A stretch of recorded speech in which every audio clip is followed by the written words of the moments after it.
नमस्कार. आज आपण पाहणार आहोत की एक खरा व्यावसायिक कसा घडतो. त्याचे 3 मुख्य स्तंभ कोणते आहेत? मानक, सुरक्षा आणि अर्थातच त्याची साधने. चला तर मग यावर जरा सविस्तर बोलूया. बरं, विचार करण्यासारखा प्रश्न आहे. एका कुशल कारागिराची खरी ओळख नक्की कशात असते? फक्त काम वेळेत पूर्ण करणं म्हणजे सगळं झालं का? की याच्या पलीकडेही काहीतरी आहे जे एका सामान्य कामाला एका उत्कृष्ट कामापासून वेगळं ठरवतं? चला, याच प्रश्नाचं उत्तर शोधायला सुरुवात करूया. आपला पहिला आणि सगळ्यात महत्त्वाचा स्तंभ आहे मानकीकरण. आता हे काय आहे? तर हे असे काही नियम आहेत ज्यामुळे कोणत्याही कामात एक विशिष्ट गुणवत्ता, विश्वासार्हता आणि सातत्य टिकून राहतं. खरं तर याच पायाभूत नियमांमुळे सगळं काही सुरळीत चालतं. मग मानकीकरण म्हणजे नेमकं काय, असा प्रश्न पडला असेल. अगदी सोप्या भाषेत सांगायचं झालं तर ही एक अशी प्रोसेस आहे जिथे वेगवेगळ्या कंपन्या, वापरकर्ते, सरकार म्हणजे थोडक्यात सगळे संबंधित लोक एकत्र येतात आणि ठरवतात की एखादं उत्पादन किंवा सेवा कशी असायला हवी. हे असे नियम आहेत जे सगळ्यांच्या सहमतीने बनतात आणि त्यामुळेच क्वालिटी सगळीकडे सारखी राहते. आणि हे जे स्टँडर्ड्स आहेत ना, ते फक्त आपल्या देशापुरते मर्यादित नाही आहेत. ते राष्ट्रीय आणि आंतरराष्ट्रीय स्तरावरही तितकेच महत्त्वाचे आहेत. इथे पहा, आपल्या भारतात आहे BIS, आंतरराष्ट्रीय स्तरावर काम करते ISO. तसंच जपानमध्ये JIS, जर्मनीमध्ये DIN, रशियामध्ये गोस्ट आणि अमेरिकेत ASA. या सगळ्या संस्था हेच काम करतात.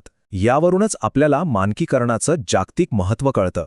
चला, आता आपल्या देशातल्या BIS मार्कचे फायदे बघूया. सगळ्यात महत्त्वाचं, यामुळे आपलं सार्वजनिक आरोग्य सुरक्षित राहतं.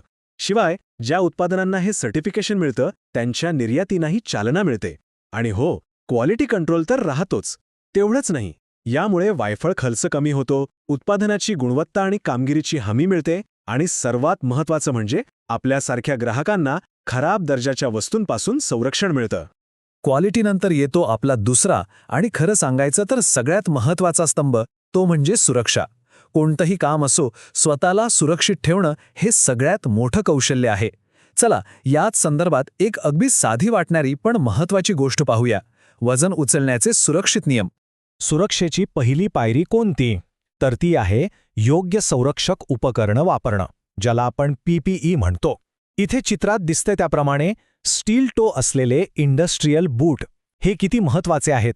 पायावर एखादी जड वस्तू पडली तरी ते आपल्या पायांना इजा होण्यापासून वाचवतात. ही खूप छोटीशी पण तितकीच गरजेची गोष्ट आहे. आता वजन उचलायच्या आधीची पोझिशन कशी असावी ते बघूया. इथे बरोबर आणि चुकीची दोन्ही पद्धती दाखवल्या आहेत. योग्य पद्धतीत बघा, पाठ एकदम सरळ आहे आणि गुडघ्यातून वाकून खाली बसले आहे. याउलट चुकीच्या पद्धतीत पाठीला असा बाक आलाय आणि यामुळे सगळा ताण थेट पाठीच्या कण्यावर येतो. हा फरक समजून घेणं खूप खूप महत्त्वाचं आहे.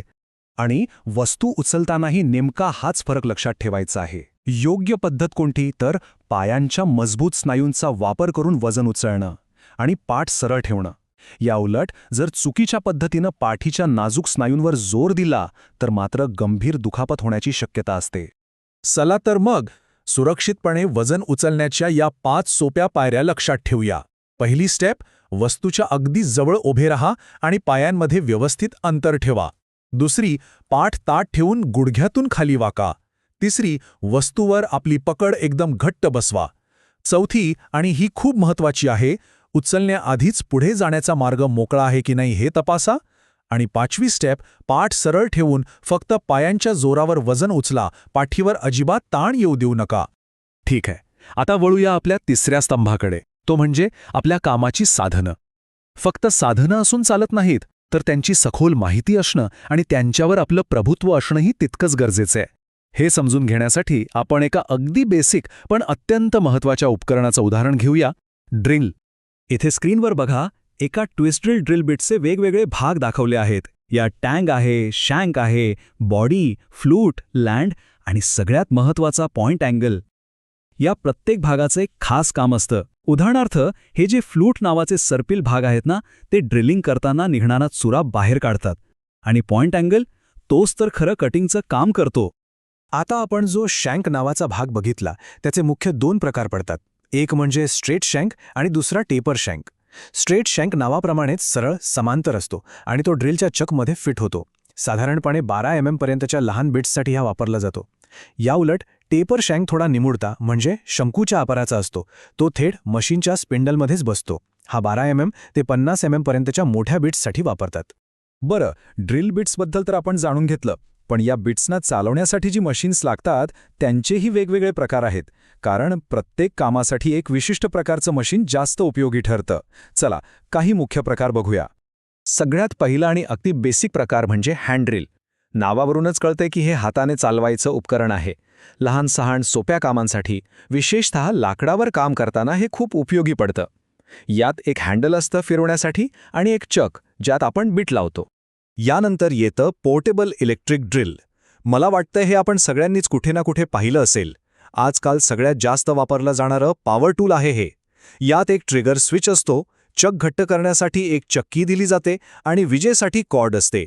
हे खूपच शक्तिशाली आणि वेगवेगळ्या कामांसाठी वापरता येणारं मशीन आहे. आणि जिथे खूप जास्त अचूकता आणि स्थिरता लागते, अशा कामांसाठी वापरतात सेन्सिटिव्ह बेंच ड्रिलिंग मशीन. हे एक जागेवर स्थिर राहणारं मशीन आहे. तुम्ही बघू शकता, यात एक मजबूत बेस, कॉलम, एक वर्क टेबल ज्यावर वस्तू ठेवतात आणि कामावर अचूक नियंत्रण ठेवण्यासाठी एक फीड हँडल असे भाग असतात. मोठ्या वर्कशॉपमध्ये हे हमखास बघायला मिळतं. तर मग या सगळ्या माहितीवरून आपण काय शिकलो? खरं व्यावसायिक कौशल्य म्हणजे फक्त एक गोष्ट नाही, ते एक मिश्रण आहे. कशाचं? तर ज्ञानाचं म्हणजे स्टँडर्ड्सची माहिती असल्याचं, शिस्तीचं म्हणजे सुरक्षिततेचे नियम पाळण्याचं आणि कौशल्याचं म्हणजे आपल्या साधनांवर पूर्ण ताबा मिळवण्याचं. हे तिन्ही स्तंभ जेव्हा एकत्र येतात तेव्हाच खरं उत्कृष्ट काम उभं राहतं. तर आता खरा प्रश्न हा आहे की कारागिरीचे हे 3 महत्त्वाचे स्तंभ समजून घेतल्यावर पुढच्या प्रोजेक्टमध्ये यांचा वापर कसा केला जाईल? काम कितीही लहान असो किंवा मोठं, ही तत्त्व जर वापरली तर कामाची गुणवत्ता आणि सुरक्षितता दोन्ही नक्कीच वाढेल. विचार करायला लावणारा प्रश्न आहे, नाही का?